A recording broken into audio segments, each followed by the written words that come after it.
Hi friends, जय जगन्नाथ। तो Sanjay Sanjay blogs रे आपण मानक मोर स्वागत। तो आज आम ननंद भाउज बाहरी जाइचु, पूरा गरम रे बाहरी बस रे से भी गोटे सुध घर जाऊँ। आम एक्चुअली काली ही जीवार थिला, तो काली आम किसी कारणवश तो जाई पारि नाहु। तो आज जाऊँ, आज भी जीवाटा आमर बहुत लेट हो गलानी। लेट रे बाहरी आ इलेक्शन पाई बस भी नहीं, बहुत लेट रे हमको बस भी मिली। तो ये आम आसिक करंजिया पहुँची जाइए। करंजिया पुणी आमको बस चेंज करने पड़ो, बस डायरेक्ट बस ना। एवं करंजिया पुणी ठाकुरमुंडा बस रे जीवु। बस आसी नहीं, बस आसले से बस रे जीवा। वर्षा भी टिके टिके पकाउछि। आम वीडियो गुड़िक पूरा देखंतु, लाइक शेयर सब्सक्राइब करने को जमार भूलंतुनी। एवं भल लगे भी कमेंट करंतु, न लगे भी कमेंट करंतु। किछि भूल होछि तो हमको कहंतु, आम करेक्शन करने को चेष्टा करिवु। इलेक्शन टाइम रे जीवा आसवाटा बहुत मुस्किल हो जाउची। एबे बस रे आसिक आम ठाकुरमुंडा रे पहुँची जाइछु, ओल्हेइछु। एठी भी बस नहीं, पुणी तांको गाँ को जीवा पई। तांको गाँ बहुत भितरे अछि। ए लाइन रे बस ही नहीं तांको गाँ पटे। तो नंद भी ठीक देखुचंती। तब बहुत मुश्किल में बाइक रे आसलु, आसिक पहुँचलु। पहुँचिकी पुणी आम जहाँ दवा कथा आम देलु तांको, तांको घरे से लेखा लेखी करूछंती। आमर एक्चुअली लिखती जे जहाँ दिखती से लिखती खातार। तो से भी पचारिकी लिखुंट। आटा तांको देउर घरे। आठी मुझे एक्चुअली मन को चिन्ह पारुनी, कि से मो सहित कथा हेले, मु भी कथा हो गली। तांकर दुई जगह घर अच्छी। ये सान घर आ छेड़ी भार आसी थाए।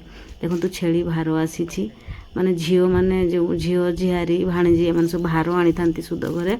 तो से मैंने सब भार आनी छेड़ी सब बांधाई।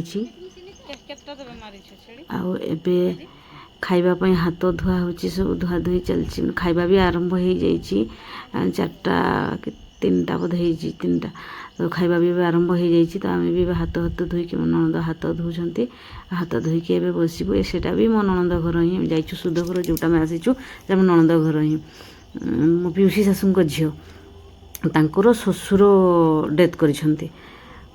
तो मु फर्स्ट टाइम तांको घर को आसी। मु केबे भी आसीनी, एपटे देखी भी नथिली। तबे आम ये खाइबू। देखंतु पूरा शाल पत्र खली, पुणी देसी मटन। आमर मटन ही हुए, भात डाली। तापर सेठू खाई पी सारिकी टिके आम कहलु नदी पटे जीवा, टिके बुलाबुली करी आसबा। ताको घर पटे नदी भी अच्छी। देखंतु शाल जंगल केते सुंदर देखा जाउची। खाली शाल गछ ही टिके तले अच्छी नदी। आम चली चली जाऊँ, चली चली टे भल लगे। कहीं बस रे एक तो दिन सारा आम बसीचु। बस रे बसी बसी भी भल लगुनि, पूरा गरम रे। चल टे नदी नदी आड़े ठंडा हवा खाई आसवा। तो मोर दुई ननंद ओह्लाउंट। ये हूँ मो पिउसी शाशुंक झील। जे आगे चलती से मो पिउसी शाशुंक झील, आ जे पछरे चलती से हूँ मो निज ननंद।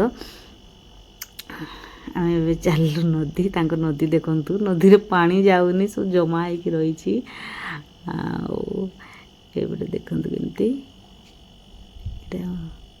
तो टे धोई धुआ हो। आकाशटा भी केते सुंदर होइछि आज। माने पागटा बेसी खराब है। एपटे भी टे मेघुआ मेघुआ करिछि। सेठू नदी रू आसिलु तांको घर को। एटा तांको घर। सेठी तमे तांको देउर घरे थिले, एटा तांको घर। एठी से भी आसिक नुआ घर करिसंती। एठी एटा मु तो केबे भी आसीनी, एटा फर्स्ट टाइम तांको घर को आसीछि। एबे सेठू आम सेठू खाई पी तो पलि आसलु। आज के आम ठाकुरमुंडा बजार बसचु राति बस अपेक्षा, कहीं बस भी नहीं। दुई ननंद बसवाई जगह भी नहीं कौ जगार। पुणी आम रास्ता उपर पूरा बसीचु। ननंद चप्पल खोलिकी चप्पल उपर बसीचु। से फोन रे व्यस्त अच्छे। देखु देखुचु मार्केट केमती पूरा अंधार राति। पुणी बस अपेक्षा बहुत कष्ट आज आमको होइछि।